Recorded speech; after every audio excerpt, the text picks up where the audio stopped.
10 رجب المرجب ہے۔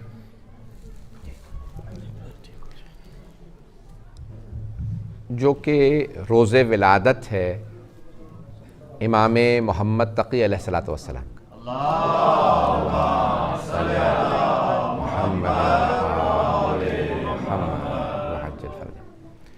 ایک روایت میں ہے کہ رجب وہ مہینہ ہے جس میں 2 محمد اور 2 علی تشریف لائے۔ پہلی رجب اور 10ویں رجب، پہلی امام محمد باقر علیہ السلام اور 10ویں رجب امام محمد تقی علیہ السلام، اور 2 علی آئے ہیں 7 رجب کو اور 13 رجب کو۔ 13 رجب کو جناب مولا کائنات امیر المومنین، اور 7 رجب کو جناب امام علی النقی علیہ السلام۔ تو 2 محمد اور 2 علی۔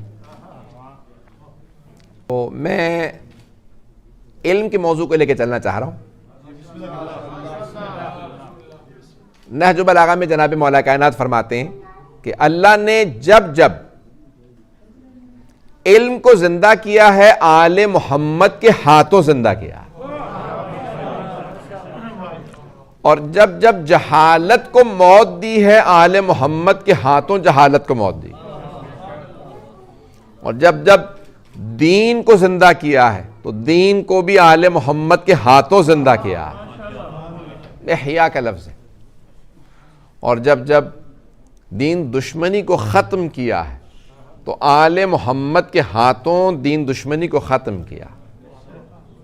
اللہ نے ان کو تمام کاموں کے لیے چن لیا ہے۔ میں آج علم کے عنوان سے پیش کرنا چاہ رہا ہوں، اگر چلیں گے میرے ساتھ تو، کیونکہ باب مدینۃ العلم ہے جناب مولا امیر المومنین۔ میں چند جملے پیش کرنا چاہتا ہوں۔ نویں امام علیہ السلام، کیونکہ کچھ ائمہ علیہ السلام کا تذکرہ بہت کم ہوتا اور کچھ کا تو ہوتا ہی نہیں۔ پنجتن کا تذکرہ ہمارے ہاں زیادہ ہوتا ہے، بعد والے ائمہ کا تذکرہ کم ہوتا ہے، اور خاص طور سے 9ویں 10ویں 11ویں امام کا تذکرہ بہت کم ہوتا ہے۔ 9ویں امام علیہ السلام جن کے القاب میں ایک لقب ہے تقی اور ایک لقب ہے جواد۔ جب آپ کم سن تھے، کیونکہ امام رضا علیہ السلام کے ہاں اولاد نہیں تھی، تو آپ کے بہن بھائیوں نے کہا کہ بھئی آپ امام ہیں، ہمارے بابا نے کہا تھا کہ یہ میرا بیٹا امام ہے۔ 18 بھائی تھے امام رضا علیہ السلام، اور ہمیں ہمارے اجداد نے بتایا ہے رسول خدا سے کہ حسن و حسین کے بعد کبھی بھی امامت بھائیوں میں جمع نہیں ہوگی۔ توجہ ہو، امامت باپ سے بیٹے میں منتقل ہوگی۔ 12 امام ہیں، اور یہ صرف شیعہ کتابوں میں نہیں، سب کتابوں میں ہے کہ امام 12، یہاں تک کہ خود صحیح بخاری میں بھی موجود ہے کہ جب تک کہ 12 مرد حکومت نہیں کر لیں گے تب تک قیامت نہیں آئے گی۔ صحیح بخاری میں ہے 12 رجلاً، 12 مرد، 12 رجلاً۔ اگر آپ نے مرد سمجھنے ہوں تو کچھ دیر کے لیے خیبر چلے جائیے۔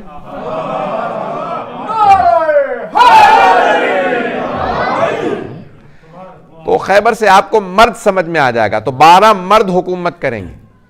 عزیزان گرامی، اب سرور کائنات نے فرمایا میرے بعد 12 ہوں گے۔ صحیح بخاری میں ہے 12، صحیح مسلم میں ہے 12۔ صحیح بخاری میں 12 مرد ہے، صحیح مسلم میں 7 روایات ہیں۔ ایک میں ہے 12 امیر، ایک میں ہے 12 مرد، اور 5 میں ہے 12 خلیفہ۔ ہوں گے 12، نہ 3 نہ 4 نہ 5 نہ 6، 12۔ توجہ، تو نہ 11 ہوں گے نہ 13 ہوں گے بلکہ 12 ہوں گے۔ 12 کا تو ذہن میں رکھیے گا۔ قرآن کریم نے بھی فرما دیا ہے 5واں سورہ 12ویں آیت، چلتے رہیں حضرات۔ قرآن کریم نے بھی وَبَعَثْنَا مِنْهُمْ 12 نقیبا، اور ہم نے بنی اسرائیل میں بھی 12 نقیب بھیجے۔ تو ہم تمام انبیاء کے اللہ نے 12 وصی بنائے ہیں۔ جب تمام انبیاء کے وصی 12 تو رسول خدا کے 12 کیوں نہیں؟ سب کے 12. تو 9ویں امام علیہ السلام. جب 8ویں امام سے ان کے بہن بھائیوں نے کہا بھی ہمارے اجداد نے بتایا ہے, وقت اگر لوں گا کیونکہ میں نے اب 9ویں امام کا بھی پیش کرنا ہے اور پہلے کا بھی, تو کہا ہمارے اجداد نے بتایا 12 ہوں گے اور ایک کے بعد ایک کا بیٹا ہوگا. آپ 8ویں ہیں, آپ کی اولاد نہیں, تو پھر 9واں امام کون ہوگا؟ کہا کیونکہ دشمن میرے بیٹے کو مارنا چاہتے ہیں. تمام بنی عباس انتظار میں ہیں کہ 9ویں امام آئے اور وہ ان کو زہر دے دیں, قتل کر دیں. اس لیے میرے ہاں اولاد کی ولادت میں تاخیر ہے, لیکن اللہ کا وعدہ سچا, تو میرے ہاں بیٹا ہوگا. عزیزان گرامی, یہی 11ویں امام کے بعد بھی بہت سے بنی عباس چاہتے تھے کہ 12ویں امام کو قتل کر دیں, اسی لیے تو اللہ نے ان کو غیبت میں رکھا, اور جب وہ ابتدائی طور پہ بھی غیبت صغریٰ میں رہے, وقت نہیں تفصیل کا, کہ میرے ہاں بیٹا ہوگا. اور شکریہ, 50 برس کے سن میں تقریباً یا 48 برس کے سن میں امام کے ہاں ایک بیٹے کی ولادت. امام رضا علیہ السلام کے بہن بھائیوں نے ایک اعتراض کیا, توجہ ہو میرے ساتھ. تو بعض اوقات کوئی اہل بیت کے راستے پہ ہو سکتا ہے اور اس کے لیے بھی بہت سی چیزیں روشن نہیں ہوتی, تو انہوں نے ایک اعتراض کیا, کہا بھئی یہ آپ کا بیٹا امامت کا وارث ہے, یہ آپ کا بیٹا ہے؟ کہا ہاں یہ میرا بیٹا ہے. کہا یہ آپ کا بیٹا نہیں ہو سکتا کیونکہ آپ کا رنگ گورا ہے, اس کا رنگ گورا نہیں ہے اتنا, اس کے بال گھنگریالے ہیں, آپ کے بال سیدھے ہیں. توجہ ہو. تو امام علیہ السلام نے فرمایا یہ میرا بیٹا ہے کیونکہ اس کی ماں مراکش سے ہیں, اور مراکش کے اگر آپ نے عرب لوگوں کے دیکھے ہوں بال گھنگریالے ہوتے. توجہ ہو. عرب کے اگر آپ دیکھیں رنگ کو, ان کے رنگ کو دیکھیں تو کہا بھئی کیونکہ ماں کا رنگ جو ہے بربر قبیلے سے تھی حضرت سمانہ خاتون, تو کہا کہ بھئی ان کے بال گھنگریالے ہیں اس لیے میرے بیٹے کے بال گھنگریالے ہیں, اور رنگ گندم گون ہے ماں کی وجہ سے, لیکن یہ میرا ہی بیٹا ہے. تو بہن بھائیوں نے کہا کہ ہم ایک کھوجی کو بلائیں گے, ایک نجومی کو بلائیں گے, وہ حساب کتاب لگا کے بتائے گا, جس کا ہم امتحان لیں گے, یہ آپ ہی کا بیٹا. شیخ مرتضیٰ انصاری نے کتاب المحرمہ مقاصد کے اندر یہ واقعہ لکھا ہے کہ کیوں نجومی کے پاس جانا حرام ہے. امام نے کہا الا انا فلا, جہاں تک میرا تعلق ہے تو میں نجومی کو نہیں مانتا کیونکہ رسول خدا نے ماننے سے منع کیا, لیکن اگر تم اپنے سیٹسفیکشن کے لیے, اپنے اطمینان کے لیے بلانا چاہتے ہو تو بلا لو, جو چیز تمہیں اطمینان دے دے تم کرو. توجہ ہو. تو ایک مرتبہ انہوں نے کھوجی کو بلایا, نجومی کو بلایا, جو چہرے دیکھ دیکھ کے سب کو بتاتا تھا کون کس کا بھائی ہے کیسا ہے. انہوں نے امتحان شروع کیا. امام رضا علیہ السلام سے ان کے بہن بھائیوں نے کہا کہ آپ امامہ ابا قبا نہیں پہنیں گے, جو کہ بنی ہاشم کا لباس تھا, اور اہل بیت علیہ السلام امامہ ابا قبا پہنتے جو ہم لباس پہنتے.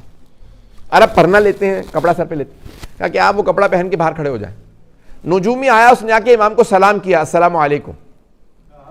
امام نے سلام کا جواب دیا. توجہ ہو, امام کا جواب دینا علماء کہتے ہیں دلیل ہے کہ امام اسے کافر نہیں سمجھتے تھے. نہیں ہے مجمع بھئی, اہل بیت نے ایسا بھی کیا ہے, کوئی آیا ہے سلام کیا, انہوں نے جواب نہیں دیا. جواب نہ دیں تو مسلمان نہیں مانتے, لیکن اگر کسی کو مسلمان سمجھتے ہو, چاہے اسے فاسق سمجھتے ہو, سلام کا جواب واجب ہے.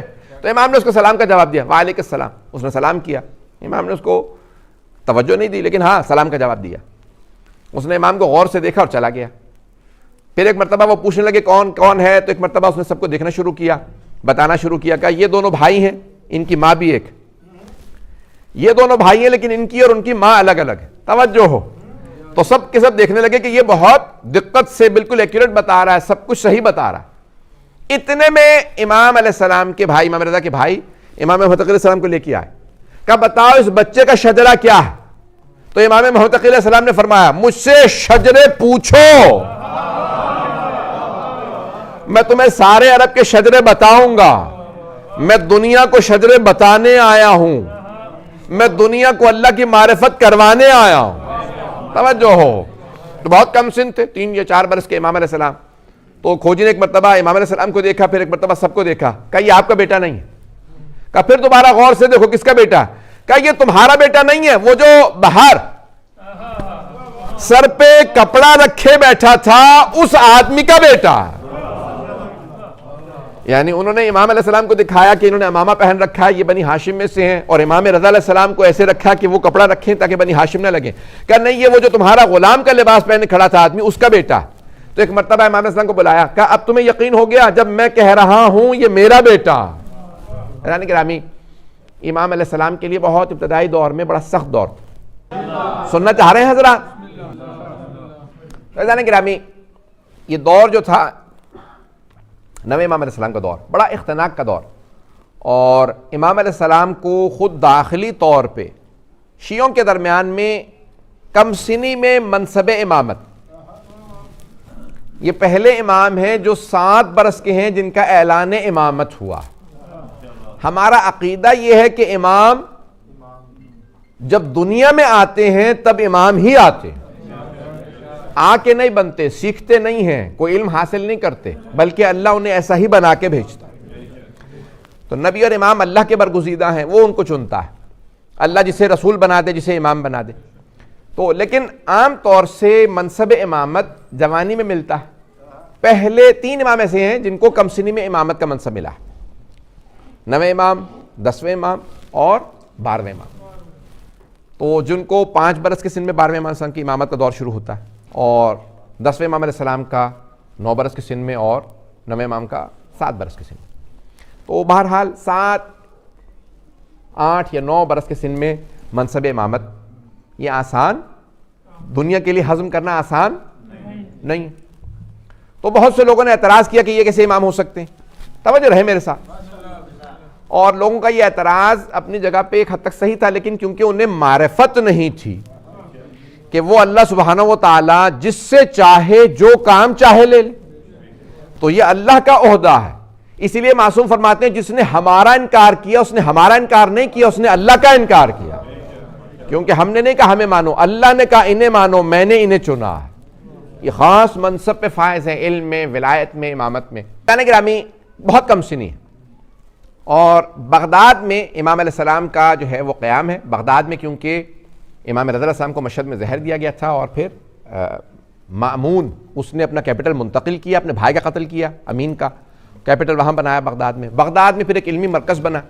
بغداد بہت بڑا علمی مرکز بن گیا، جہاں پہ پھر سائنسدانوں کو دعوت دی گئی، اور مأمون نے بڑے بڑے سائنسدان وہاں پہ پروان چڑھائے. اور اسی لیے ہمارے بہت سے مسلمان بہت زیادہ تعریف کرتے ہیں. ہمیں کسی کے کنٹریبیوشن پہ اعتراض نہیں ہے، ہمیں ان کے ان کرتوتوں پہ اعتراض ہے جو اہل بیت کی دشمنی میں کیے. ہمیں دشمن اہل بیت قبول نہیں، چاہے وہ اس دور کا دشمن اہل بیت ہو، چاہے اس دور کا دشمن اہل بیت. چاہے آج بہت سے پاکستان کے نصاب سے آل محمد کا نام نکالیں، کہ نصاب آج جو نیا تشکیل دیا گیا، ہمارے علماء اعتراض کر رہے ہیں، شاید آپ نے سوشل میڈیا پہ دیکھا ہو کہ تمام پاکستان کے وہ علماء جن کو کہا جاتا تھا یہ ماڈریٹ ہیں، یہ بالکل نہیں بولتے، وہ علماء تک بول رہے ہیں. کیونکہ یہ مسئلہ ہماری شناخت کا مسئلہ ہے، ہم آل محمد پہ کوئی سمجھوتا نہیں کر سکتے. تو آج جو موجودہ اس وقت بنایا جا رہا ہے سلیبس، اس نصاب کے اندر سب کا نام باقی ہے، نکالا گیا ہے تو صرف اور صرف جناب امیر کا اور اہل بیت علیہ السلام. جناب امیر کا نام نکال دیا گیا، ان کی کوئی بہادری کا تذکرہ جو تھا، فاتح خیبر، دینیات کے مضمون سارے نکال دیے گئے، کربلا کا تذکرہ نکال دیا گیا، امام حسن مجتبیٰ، جناب سیدہ، یہ سارا کا سارا جو کچھ اہل بیت کے متعلق تھا اس موضوع. کیوں بھئی سارے مسلمان پڑھیں گے، الگ دینیات نہیں ہیں، تو اس لیے اہل بیت کا تذکرہ نکال دیا جائے. اہل بیت تمام مسلمانوں کے ہیں، صرف شیعوں کے نہیں ہیں. تو یہ کہنا کہ بھئی اہل بیت کی تذکرہ نکال دیا جائے تاکہ دوسرے مسلمان، نہیں. میں اگر میرے یہاں پہ دوسرے بھائی موجود ہیں، میرا سب سے سوال ہے کہ اہل بیت صرف اہل سنت یعنی اہل شیعہ کے نہیں ہیں، بلکہ تمام مسلمانوں کے اہل بیت ہیں. یہ سب کے سب میرے بھائی گواہی دیں گے. تو یہ بات جو ہے نہیں کرنی چاہیے تھی. اس وقت جو حکومت نے بہت بڑی غلطی کی ہے. بہرحال وہ کہہ رہے ہیں کہ نہیں تبدیل کریں گے، اے کاش انہیں عقل آ جائے اور یہ ایسی غلط حرکت نہ کریں. تو عزیزان گرامی، اب مامون نے بہت بڑا کام کیا، سائنس کو ترویج کیا، الجبرا کو، خوارزمی کو، سب کو دعوت دی بغداد کے اندر. لیکن وہی تھا جس نے 8ویں امام کو زہر دیا، اور پھر اسے سکون نہیں ملتا.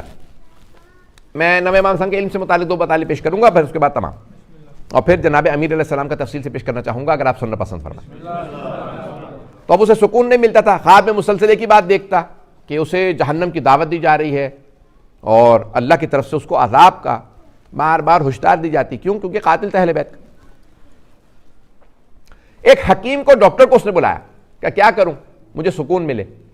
تو ڈاکٹر نے کہا تم شکار کھیلا کرو, زیادہ سے زیادہ شکار میں انسان کو بہت توجہ دینی پڑتی ہے, شکار کھیلتا ہے انسان تو وہ تھک جاتا ہے, پھر اس کو نیند آ جاتی ہے سکون سے, تم شکار پہ چلے جایا کرو. کہا ٹھیک ہے. اس نے اپنے وزیر سے کہا, اپنے سارے کے سارے جو درباری تھے ان سے کہا میرے شکار کا اہتمام کرو. بغداد کے دروازے تھے مختلف, پرانا بغداد ابھی بھی آپ جائیں نا تو وہاں پہ آپ کو ملے گا, وہاں پہ اہل سنت کے بھی تمام بڑے بڑے بزرگ علماء کی وہاں پہ قبور ہیں, ائمہ کی جو ان کے اور ہمارے بھی بزرگوں کی سب کی قبریں وہاں ہیں جو پرانے علماء ہیں, جیسے صاحب الکافی محمد بن یعقوب کلینی, بڑے بڑے علماء, نواب ارباب 12ویں امام کے 4 جو نائب ہیں, سب کی قبریں آپ کو بغداد میں ملیں گی. اور ہمارے اہل سنت بھائی جو ہیں وہ بغداد نہیں کہتے ہیں بغداد شریف. کیوں؟ کیونکہ وہاں پہ تمام ان کی, چاہے وہ یعنی آپ کے کہہ لیں دیوبندی مسلک سے ہوں, بریلوی مسلک سے, ان کے تمام کے بزرگ علماء صوفی جو ہیں وہ سب بغداد میں. بغداد میں ایک یتیم بچہ 9 برس کا اپنی والدہ کے ساتھ رہا کرتا تھا. اس یتیم بچے کا نام تھا محمد تقی الجواد علیہ الصلوۃ والسلام. صلی علی محمد وعجل فرج. تو امام علیہ السلام اپنے والدہ کے ساتھ رہ رہے ہیں. مامون ایک مرتبہ اپنے سارے درباریوں کو لے کے چلا شکار کے لیے. اونٹوں کو سجایا گیا اور خیمے سارے نصب کیے گئے کہ آگے جا کے جنگل میں بیابان میں خیمے نصب کیے جائیں گے. خیمے لگائے جاتے تھے, قالین بچھائے جاتے, اہتمام ہوتا بادشاہوں کا, بہت بڑا اہتمام تھا. آج بھی عربوں کو خیموں کا بہت شوق ہے. اگر آپ کویت جائیں, دبئی جائیں تو آپ دیکھیں گے خیمے لگائے جاتے ہیں, فائر پروف ہوتے ہیں, ایئر کنڈیشننگ ہوتی ہے, بہت کچھ ہوتا ہے, آج بھی ہے. تو مامون گیا, جب جانے لگا تو دیکھا کہ سارے بچے دوڑ رہے ہیں, بادشاہ سلامت آ رہے ہیں, خلیفہ وقت آ رہے ہیں, حاکم وقت آ رہا ہے. تو ایک آدمی نے اعلان کیا بادشاہ سلامت آ رہے ہیں, خلیفہ وقت آ رہے ہیں. سب بچے بھاگنے لگے.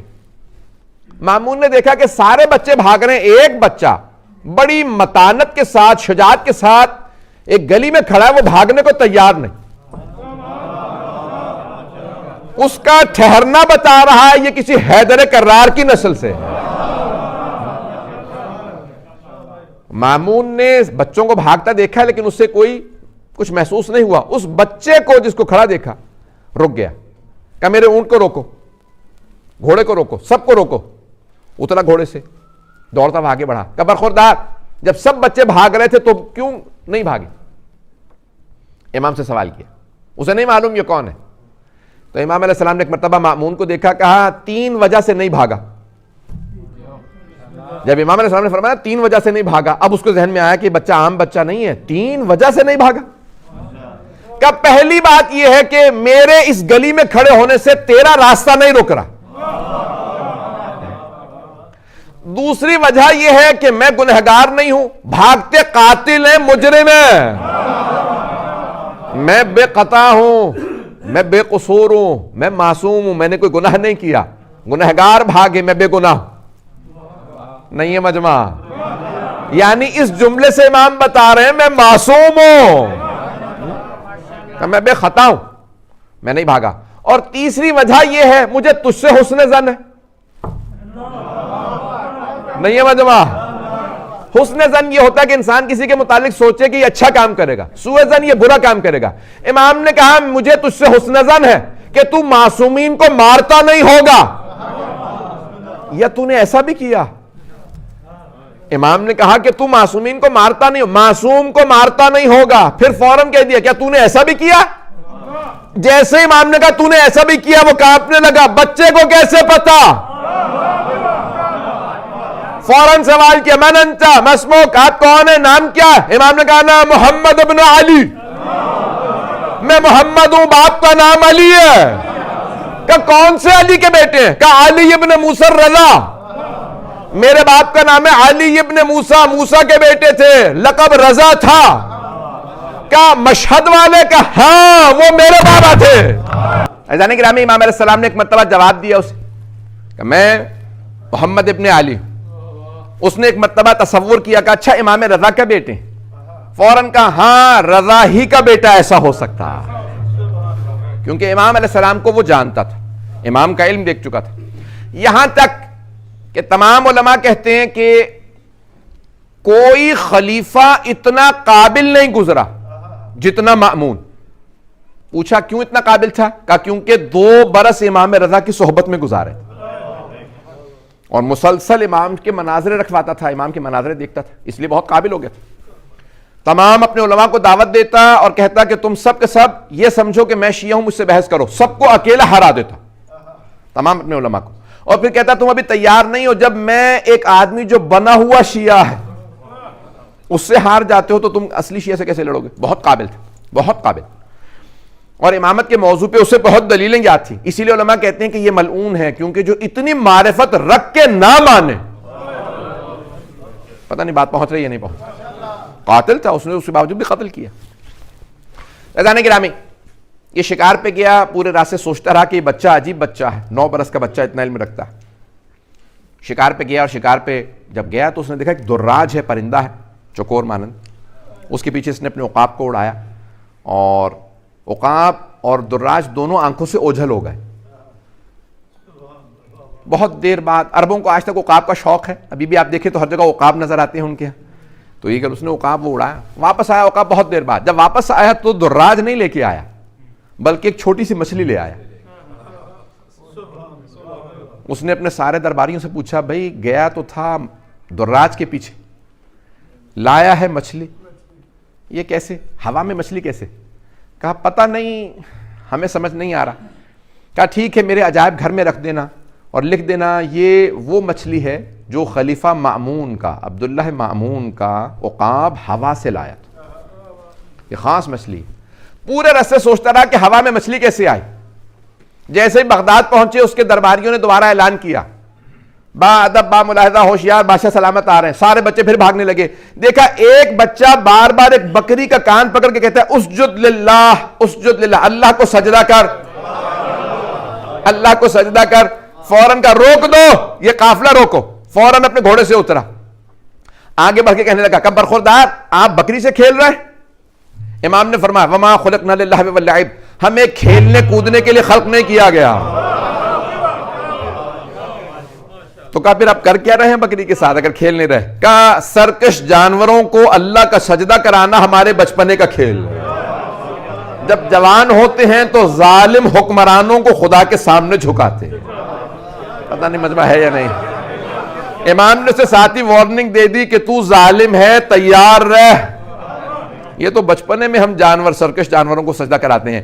ایک مرتبہ اس کی روح کانپ گئی تو اس نے کہا اچھا بتائیے آپ نماز پڑھتے ہیں؟ امام نے کہا کہا کیوں؟ آپ تو بالغ نہیں ہیں، آپ تو بچے ہیں، بچوں پہ نماز واجب نہیں ہے. امام نے کہا جسے پتا ہو نا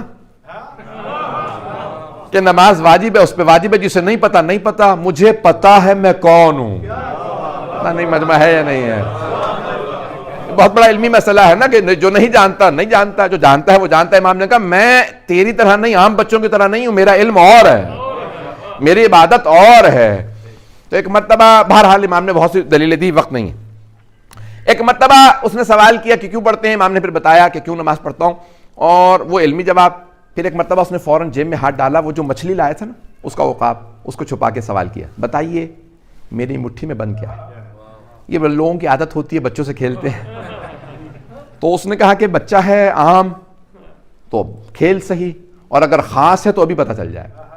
اس نے کہا بتائیے میری مٹھی میں بند. امام نے ایک مرتبہ اس کی پیشانی کو دیکھا، کہا بادشاہ سکون قلب کے لیے شکار پہ جاتے ہیں اور اپنے عقابوں کو دراج کے پیچھے اڑا دیتے ہیں. خداوند متعال کی قدرت دریاؤں میں بھنور چلاتی ہے، چھوٹی چھوٹی مچھلیاں تاب نہ لا کے ہوا میں اڑ جاتی.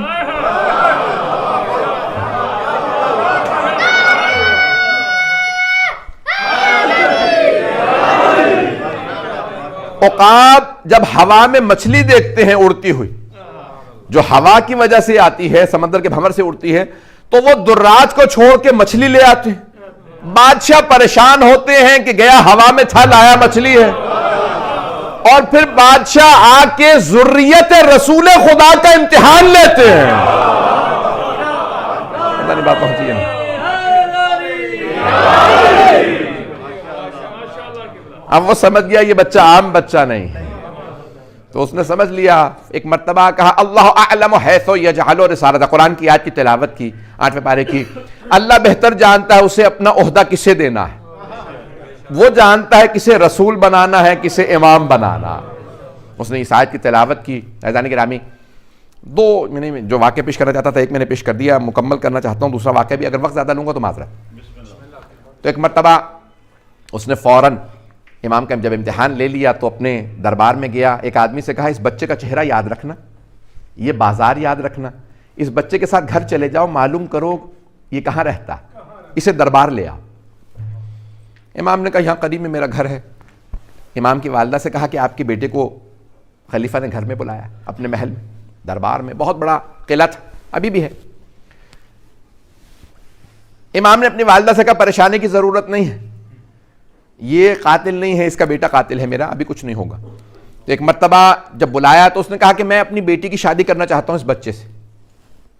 سارے بغداد والے، بنی عباس، سب کے سب جمع ہوئے. کہا کہ آپ کیا کر رہے ہیں، آپ کی بیٹی شہزادی ہے اور یہ یتیم بچہ ہے، اور یہ بچہ ہے، بچے سے شادی کیوں کر رہے ہیں؟ کہا یہ بچہ نہیں ہے، میں نے خود اس کا امتحان لیا ہے، یہ بہت خاص ہے، یہ آل رسول میں سے میں اس سے اپنی بیٹی کی شادی کرنا چاہتا ہوں میں حکم کی.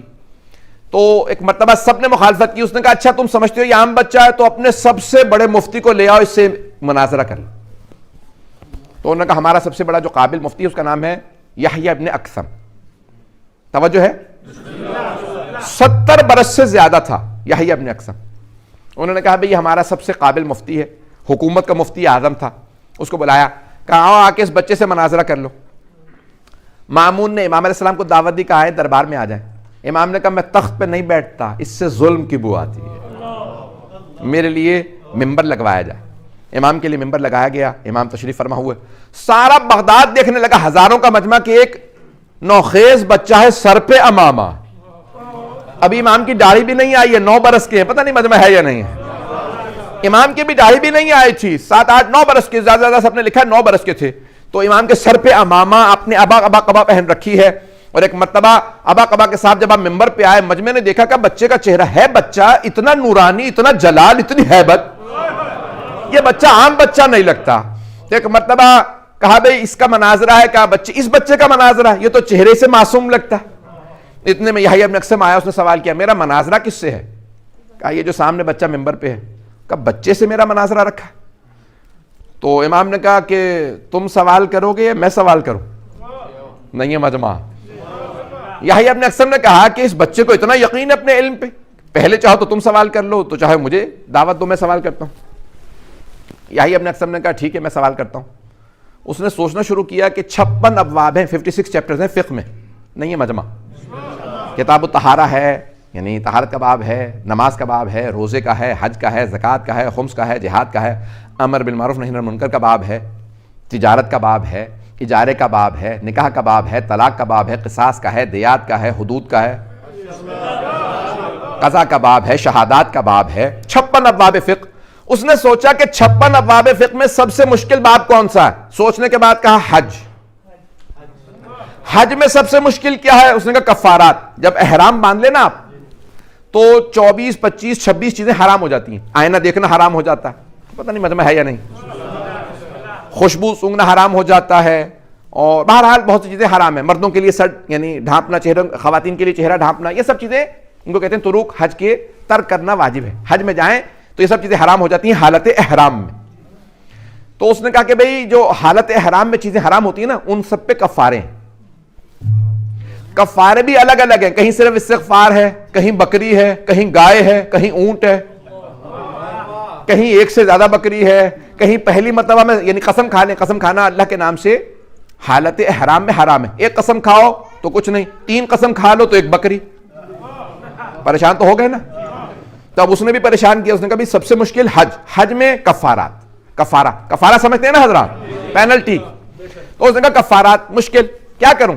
اس نے کہا بھئی کفارات کا سوال کر لیتا ہوں، بچہ ہے پریشان ہو جائے گا. اس نے کہا برخوردار یہ بتاؤ بیٹا کہ اگر کوئی محرم یعنی حالت احرام میں، حالت احرام میں کوئی شکار کر لے، شکار حرام ہے، اس کا کفارہ کیا ہے؟ سارا مجمع پریشان. اتنا سا بچہ، اتنا مشکل سوال.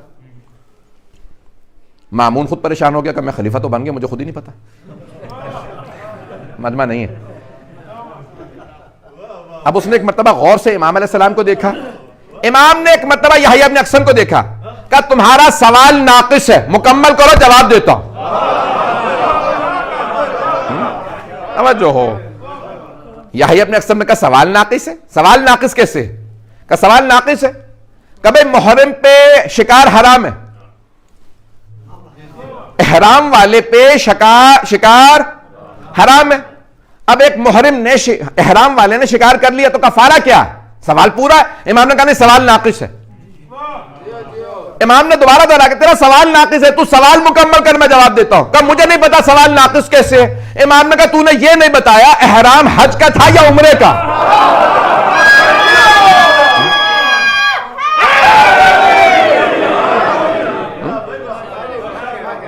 بھئی امام نے 13 شکیں نکالی ہیں, پیش کرنا چاہ رہا ہوں. امام نے کہا تو نے یہ نہیں بتایا احرام حج کا تھا یا عمرے کا. شکار کرنے والے کو مسئلہ پتا تھا یا نہیں پتا تھا؟ اگر مسئلہ پتا تھا تو اس نے پہلی دفعہ شکار کیا تھا یا پہلے بھی شکار کر چکا تھا؟ مرد تھا یا عورت؟ مرد تھا تو بالغ تھا یا نابالغ؟ نہیں ہے مجمع. شکار کر کے شرمندہ تھا یا کوئی پشیمانی نہیں تھی؟ شکار حرم میں کیا تھا یا حرم سے باہر؟ جانور کا کیا تھا یا پرندے کا؟ دن میں کیا تھا یا رات میں؟ مرد غلام تھا یا آزاد تھا؟ نہیں ہے مجمع. امام نے 13 سوال نکالے اس کے سوال سے. بتا اب تیرا سوال کیا؟ کچھ دیر سوچتا رہا, مجھے خود نہیں پتا. امام نے کہا تیرا سوال ناقص تھا. اب مامون نے کہا کیا ان سب کے الگ الگ کفارے؟ امام نے کہا سب کے الگ. کام مجھے پھر تنہائی میں بتائیے کہ مجھے خود نہیں پتا. یہ آج شیعہ سنی میں جو کفارات آئے ہیں یہ 9 برس کے امام نے سکھائے. یہ امام بخاری کا دور ہے کہ جب سب نے کفارات لکھے تو ایک بچے سے پوچھا بتاؤ الگ الگ کفارے کیسے ہیں؟ کہا میرے جد رسول خدا نے بتایا تھا جو یہ کام کرے اس کے لیے بکری ہے, یہ ہے تو گائے ہے, اس گناہ پہ اونٹ ہے, کچھ جگہوں پہ سارے کفارے دینے.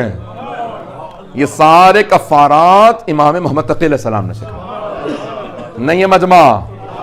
امام علیہ السلام سے جب یہ دیکھا تو سارا مجمع کہنے لگا اللہ اکبر, اللہ, سب کے سب اللہ اکبر پڑھنے لگے کہ یہ بچہ کتنا قابل ہے. امام نے کہا یحییٰ اب میرا سوال. نہیں ہے مجمع. اس نے کہا میرے سوال کا یہ حال کیا ہے, جب یہ سوال کریں گے تو کیا حال کریں گے؟ امام نے کہا ڈرنے کی ضرورت نہیں, میں بچہ ہوں. اب سب نے سمجھ لیا یہ بچہ نہیں ہے, بچے تو ہم اس کے سامنے. تو کہا کہ نہیں میں بچہ ہوں, میں بچکانہ سوال کروں گا, سادہ سا آسان سا سوال کروں گا, میں بچہ ہوں. کہا کہ کیا سوال ہے آپ کا؟ کہا اس نے یحییٰ نے کہا کہ دیکھیں مجھے جواب آتا ہوا تو جواب دوں گا, نہیں تو پھر آپ ہی سے سیکھ لوں گا. تو امام علیہ السلام نے فرمایا, کہا کہ سن, ایک آدمی تہجد کے لیے اٹھا, اس کی نظر پڑی خاتون پہ. جب نظر پڑی تو وہ اس پہ حرام تھی.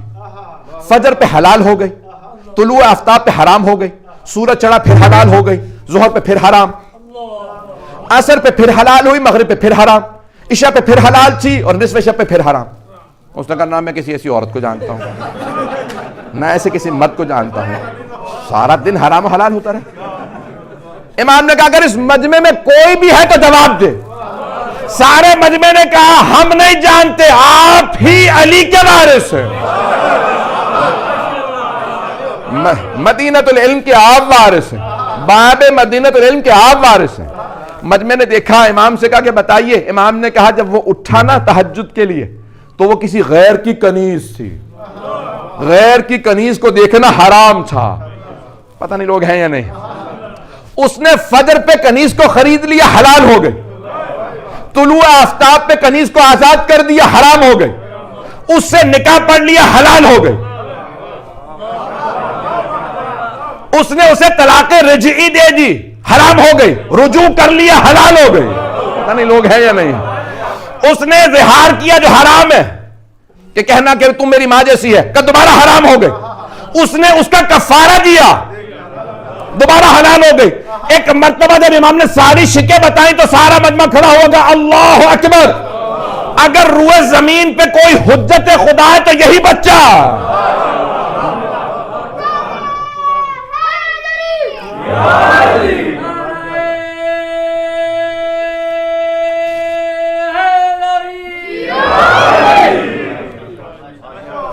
عزیزان گرامی، یہ علم امامت ہے. میں نے سورہ جن کی آیت نمبر 26 27 دو آیات کی تلاوت کا شرف حاصل کیا تھا. آئیے ذرا تھوڑی سی تفسیر پیش کروں گا اور آگے بڑھنا چاہتا ہوں. مجمع چلے گا میرے ساتھ؟ کہ امام علیہ السلام فرما رہے ہیں، ہمارے بہت سے بھائی کہتے ہیں کہ نہیں قرآن میں آیا ہے عالم الغیب و شہادہ، اللہ عالم الغیب و شہادہ، جو چھپا ہے وہ بھی اللہ جانتا ہے، جو ظاہر ہے اللہ جانتا ہے، اس کے علاوہ کسی کے پاس علم غیب نہیں. اسی قرآن کے اندر ہے سورہ جن، دیکھا تو نہیں ہے نا آپ نے؟ سورہ جن، سورہ کا نام ہی ہے سورہ. اللہ نے وہاں پہ آیت کو رکھا، توجہ سارے مجمع کی توجہ، سورہ جن آیت نمبر 26 27. اللہ فرماتا ہے کہ عالم الغیب فلا یظہر علی غیبہ احدا، اللہ علم غیب رکھنے والا اور اپنا علم غیب کسی پہ ظاہر نہیں کرتا، وہ ظاہر نہیں کرتا. فوراً اللہ نے لگا دیا اللہ. جب آ جائے نا اللہ تو یہ پچھلے حکم کو استثناء کر دیتا. پاکستانیوں سے بہتر استثناء کو کون سمجھے گا؟ جہاں کے سارے حکمران نے استثناء ہی تو مانگ رہے ہیں. پتہ نہیں مجمع ہے یا نہیں. جو حکمران چلا جاتا ہے، کوئی وزیر اعظم ہو، صدر ہو، وہ کہتے ہیں مجھے استثناء دے دو. استثناء تو نہیں، ایکسیپشن. توجہ ہو، میں یہ تھوڑی توجہ حاصل کرنے کے لیے بات کہہ رہا ہوں. استثناء یعنی ایکسیپشن. پچھلے قانون میں استثناء ہے، لا الہ کوئی معبود نہیں. یہ واحد کلمہ آدھا پڑھو تو کافر. الا اللہ سوائے اللہ کے. مجمع ہو تو یہاں ایکسیپشن آ گیا، یعنی کوئی معبود نہیں سوائے اللہ کے. اللہ جب آ جائے تو قانون میں استثناء بناتا. توجہ. تو اب اللہ قرآن میں فرما رہا ہے عالم الغیب، وہ عالم الغیب، غیب کا وہ علم رکھتا ہے. فلا یظہر علی غیبہ احدا، کسی ایک کو بھی اپنے علم کے علم غیب کو ظاہر نہیں کرتا. پھر اللہ فوراً کہتا ہے اللہ. اللہ خود ہی استثناء بتا رہا ہے کون ہے. اللہ من ارتضی من رسول، جو اس کے بندوں میں مرتضی ہو.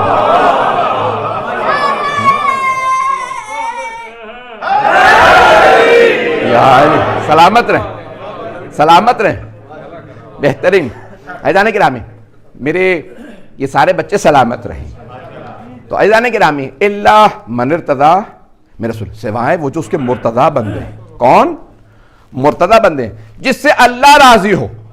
توجہ بھئی، شیعہ سنی مجمع اللہ من ارتضی من یا رسول، اللہ فرما رہا ہے جو بھی اس کے بھیجے ہوں میں مرتضی ہو، بھیجے ہوں میں مرتضی ہو. مولانا بڑے پیارے انداز سے پیش کر رہے تھے.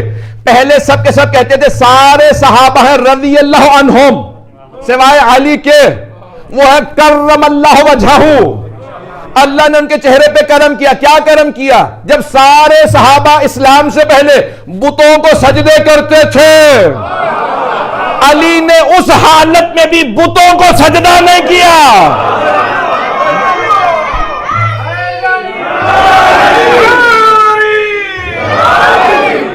توجہ فرمائے جانے گا. وہ کہتے ہیں ایک ہے کرم اللہ وجہہ، باقی سب ہیں رضی اللہ عنہم. ابھی کسی صاحب نے پاکستان میں کہا نہیں علی بھی رضی اللہ کہو، کرم اللہ وجہہ نہ کہو. توجہ سارے مجمع کی.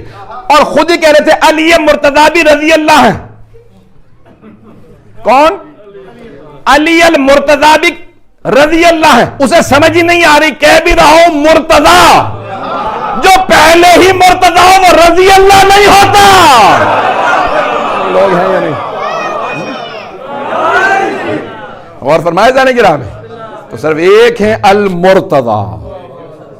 مرتضی وہ ہے جس سے اللہ پہلے سے راضی ہو اور یہاں آ کے اللہ کو راضی کرتے ہیں. پتہ نہیں لوگ ہیں یا نہیں؟ جس سے اللہ پہلے سے راضی ہو وہ ہے مرتضی. تو جانے کی رامی، اب یہ اس آیت میں اللہ فرما رہا ہے کہ کسی کے پاس علم غیب نہیں سوائے اس کے جسے اللہ نے چنا ہو، جسے اللہ نے برگزیدہ بنایا ہو، جو مرتضی ہو. اور جانے کی رامی، اور اگر کوئی بتائے جس راستے سے آئے ہو، بتاتا ہوں راستے میں کیا تھا. پتہ نہیں لوگ ہیں یا نہیں ہیں. آئیں ذرا بس ایک جملہ پیش کرنا چاہتا ہوں اپنے شیعہ سنی تمام بھائیوں کے لیے. سارا مجمع میرے ساتھ رہے گا, آپ کی محبتوں کی نظر کر رہا ہوں. عزیزان گرامی, سرور کائنات حبیب خدا محمد مصطفیٰ صلی اللہ علیہ وآلہ وسلم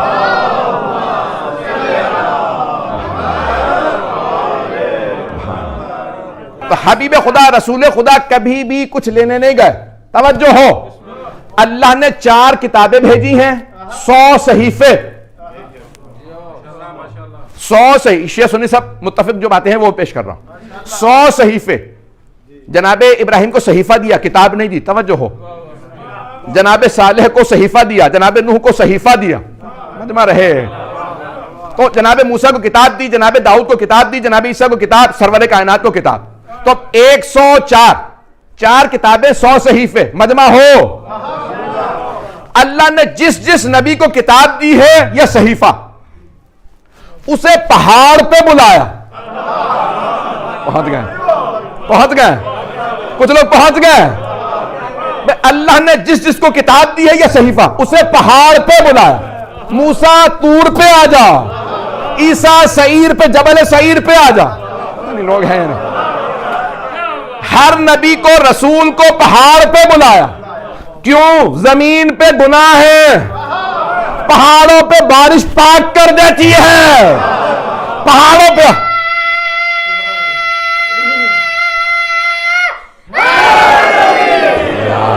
سلامت رہے میرے بچے.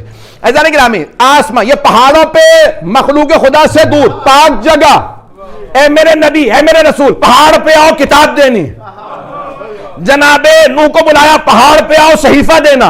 ابراہیم, پہاڑ پہ آؤ فلسطین کے صحیفہ دینا. اے صالح, پہاڑ پہ آؤ صحیفہ دینا. موسیٰ, طور پہ آؤ, میں نے توریت دینی ہے. عیسیٰ, جبل سعیر پہ آؤ کتاب دینی ہے. اے داؤد, فلسطین کے پہاڑ پہ آؤ کتاب دینی ہے. جس جس نبی کو اللہ نے چاہا کتاب دوں یا صحیفہ, پورا خون جگر دے رہا ہوں. جتنی طاقت نہیں ہے اس سے زیادہ طاقت دے رہا ہوں. عزیزان گرامی, اللہ نے ہر نبی رسول کو جس کو کتاب دی, صحیفہ دیا, پہاڑ پہ بلایا. سب سے افضل کتاب قرآن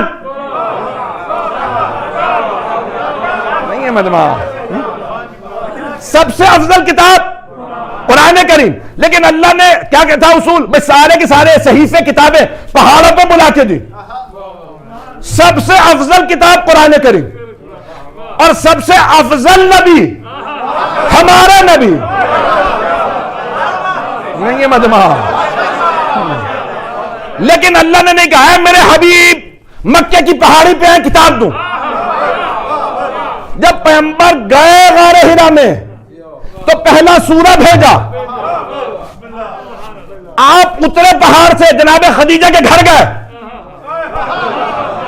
اللہ نے کہا حبیب وہی نہیں ہے, کتاب وہاں آئے گی. پہاڑ پہ تھے, کتاب وہاں آئی. جناب خدیجہ کے گھر گئے, کتاب وہاں آئی. مکے سے باہر گئے, کتاب وہاں. مکے میں واپس آئے, کتاب وہاں. حرم میں گئے, کتاب وہاں. حرم سے باہر گئے, کتاب وہاں. طائف گئے, کتاب وہاں. طائف سے مکے آئے, کتاب وہاں. جنگ میں گئے, کتاب وہاں. صلح میں گئے. نہیں ہے مجمع.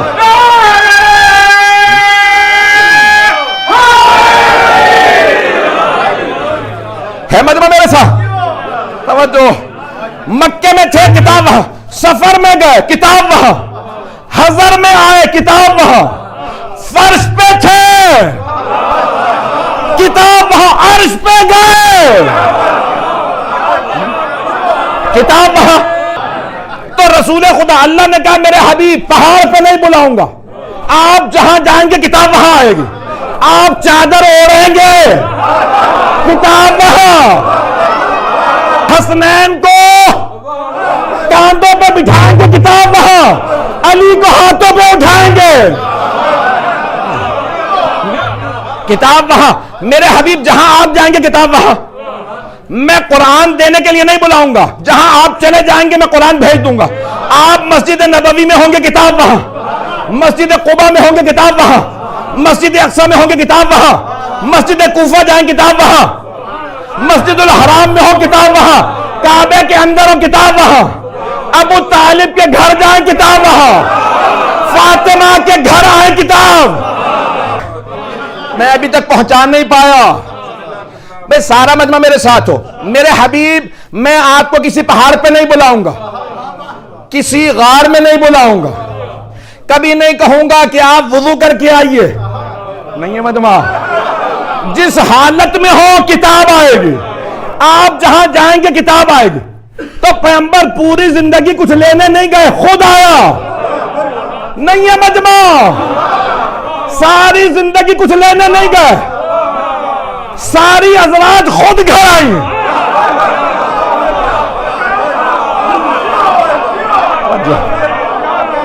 پوری زندگی کچھ لینے نہیں گئے، بس دو چیزیں لینے گئے.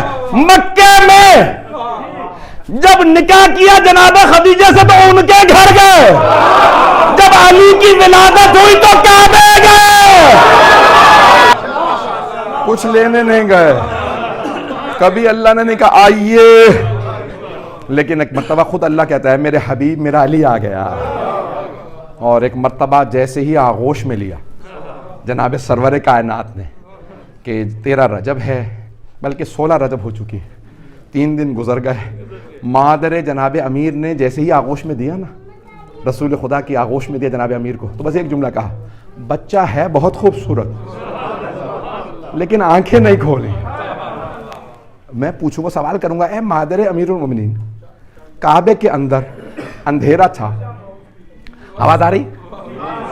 کعبے کے اندر اندھیرا تھا، اندھیرا تھا، آپ کو پتا کیسے چلا بچہ خوبصورت ہے؟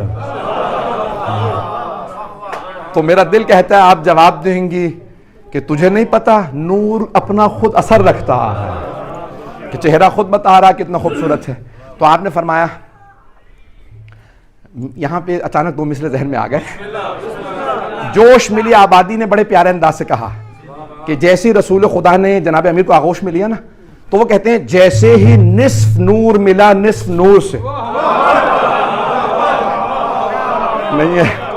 دیکھیں رسول خدا نے فرمایا نا، انا وعلی من نور واحد، میں اور علی ایک ہی نور کے 2 ٹکڑے ہیں، میں اور علی ایک ہی نور کے 2 ٹکڑے. تو جوش ملی آبادی کہتے ہیں جیسے ہی نصف نور ملا نصف نور سے، یعنی جناب امیر رسول خدا سے ملے، جیسے ہی نصف نور ملا نصف نور سے، اپنے کو کردگار نے دیکھا غرور سے. خالق کو ناز ہے وہ محمد و علی کا خدا ہے کہ وہ خالق ہے ان کا، کہ یہ سب سے بڑے شاہکار ہیں اس کے.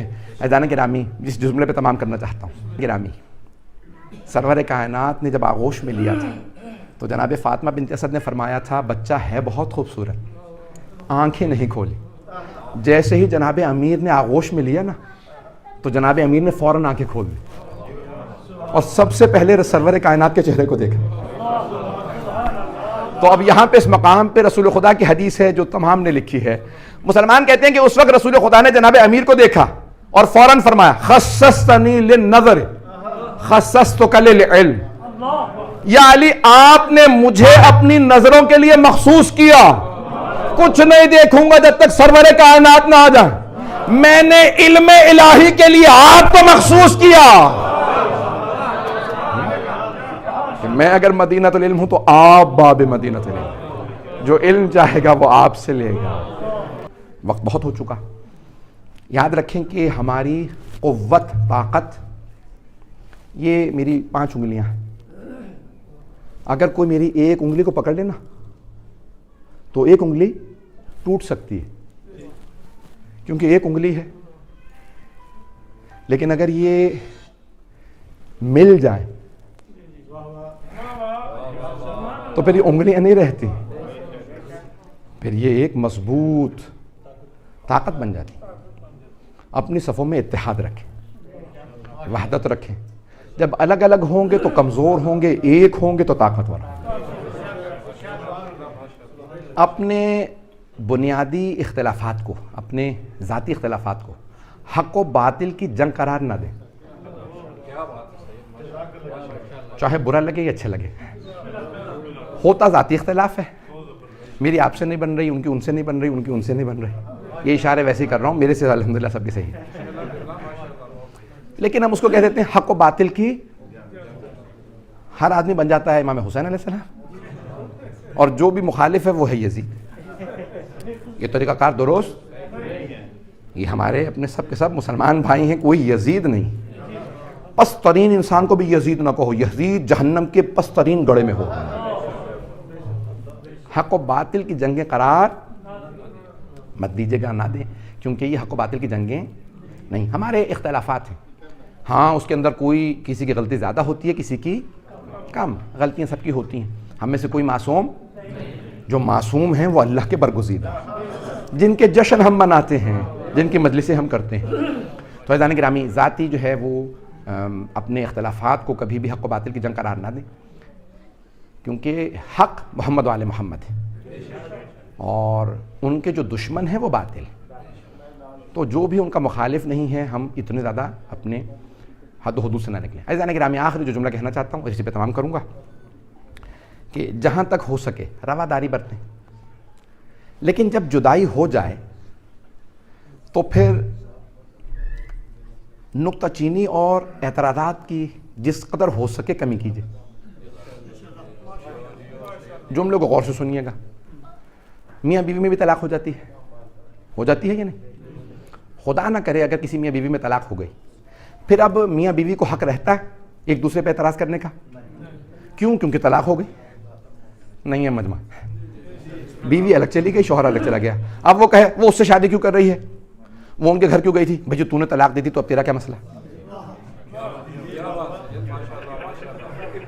بات بری لگی یا اچھی؟ مجھے پتا کسی کو اچھی نہیں لگے گی, لیکن حقیقت یہی ہے.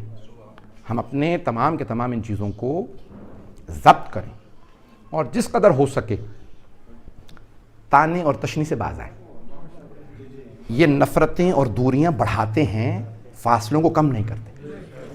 اگر کوئی آ گیا تو فوراً تانا نہ دوں, ارے راستہ تو نہیں بھول گئے تھے آپ تو ہمارے یہاں آتے ہی نہیں, کیوں آ گئے؟ وہ سوچے کہ ہاں میں بالکل صحیح نہیں کرتا تھا, آئندہ تو بالکل ہی نہیں آؤں گا. اگر آ گیا تھا تو انہوں نے اتنے تانے دے دیے مجھے. عزیزان گرامی, یہ میری باتیں ہنسی میں نہ اڑا دیجیے گا, خدا رہا یہ حقیقت ہے. جو آ جائے اسے سر آنکھوں پہ بٹھائیں. آنے والا مہمان ہوتا ہے, اور مہمان اللہ کا دوست ہوتا ہے. حدیث ہے نا, الضیف حبیب اللہ, مہمان اللہ کا دوست ہے. اور اکرم الضیف ولو کان کافرا, مہمان کا احترام کرو چاہے کافر ہی کیوں نہ. جو آ گیا وہ آپ کا مہمان ہے. سب کا احترام کریں, سب کو عزت سے پیش آئیں.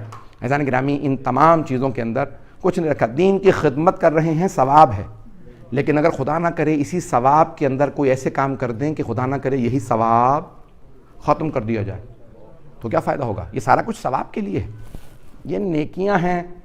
اس کو اپنے لیے وبال مت بنائیے کہ خدا نہ کرے یہ آپ کے لیے آزمائشیں بن جائیں. دین کے معاملے میں سب سے بڑا جو امتحان ہے نا, وہ ہے انا کا قتل. انا جو ہے وہ سب سے بڑی دشمن ہوتی ہے دین کے معاملے میں. ہر انسان کو کہتی میری انا کا مسئلہ. بتائیے جناب امیر سے زیادہ کوئی بہادر تو نہیں تھا؟ نہیں مجمع, امیر المؤمنین سے زیادہ کوئی بہادر تھا؟ جرت ہے کسی کہے مجھے یہاں کہے جناب امیر سے زیادہ کوئی بہادر نہیں تھا, لیکن جناب امیر سے بڑا کوئی صابر بھی نہیں تھا. مولا خود فرماتے ہیں نہج البلاغہ میں نے اتنا صبر کیا ہے کہ اب صبر مجھ سے پوچھتا یا علی اور کتنا صبر کیجیے. صبر بھی میرے سامنے ہار گیا, میں جیت گیا. صبر و تحمل رکھیں, برداشت رکھیں, قوت برداشت بڑھائیں اپنی, اور جس قدر ہو سکے محبتوں سے پیش آئیں, اور خود بخود دوریاں فاصلے ختم ہو جاتے ہیں.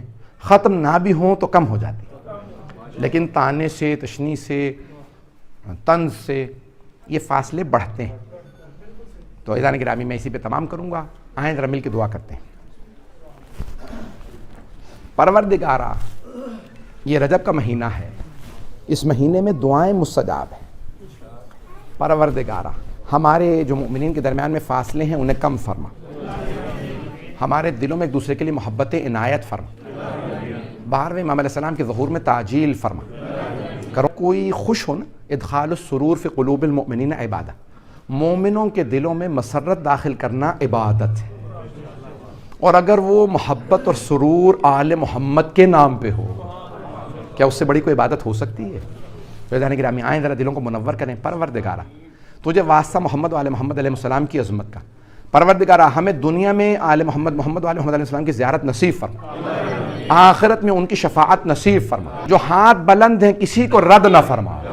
پروردگارہ تجھے بڑی محبت سے محمد و آل محمد سے، پروردگارہ تجھے اپنے علی کا واسطہ، اپنے ولی کا واسطہ، پروردگارہ جتنے بھی یہاں پہ آئے ہیں وہ سب چاہنے والے ہیں، سب کی دعائیں مستجاب فرما۔ کوئی اپنا ہو بیگانہ ہو، پروردگارہ کسی کو خالی ہاتھ نہ لوٹا۔ پروردگارہ تجھے واسطہ اپنے عزت و جلال کا، دنیا میں حالات بہت سے خراب ہیں، پروردگارہ کشمیر میں، عراق میں، شام میں، بحرین میں، یمن میں، فلسطین میں، نائجیریا میں، برما میں، پروردگارہ سب کی حفاظت فرما، دشمنان اہل بیت کو نیست و نابود فرما، ہمیں دوبارہ جنت البقیع تعمیر ہوتا دیکھنا نصیب فرما، ہمارے مقامات مقدسہ کی حفاظت فرما۔ پروردگارہ بہت سے لوگوں نے ہم سے التماس دعا کی، سب کی دعائیں مستجاب فرما۔ پروردگارہ تجھے واسطہ اپنے عزت و جلال کا، ہمیں زندگی میں بار بار جناب امیر کی زیارت نصیب فرما، آخرت میں ان کی شفاعت نصیب فرما۔ مجھ سے بہت سے لوگوں نے التماس دعا کی ہے، پروردگارہ جو مریض ہیں شفائے کاملہ عاجلہ عنایت فرما، پریشان حالوں کی پریشانیاں دور فرما، حج و زیارات کی تمنا رکھنے والوں کو حج و زیارات نصیب فرما۔ پروردگارہ جو والدین اپنے اولاد کی طرف سے، ان کے رشتوں کی طرف سے، تعلیم کی طرف سے پریشان ہیں، ان کی پریشانیاں دور فرما۔ ربنا تقبل منا انک انت السمیع العلیم، بحق محمد وآلہ الطیبین الطاہرین المعصومین، صلوات۔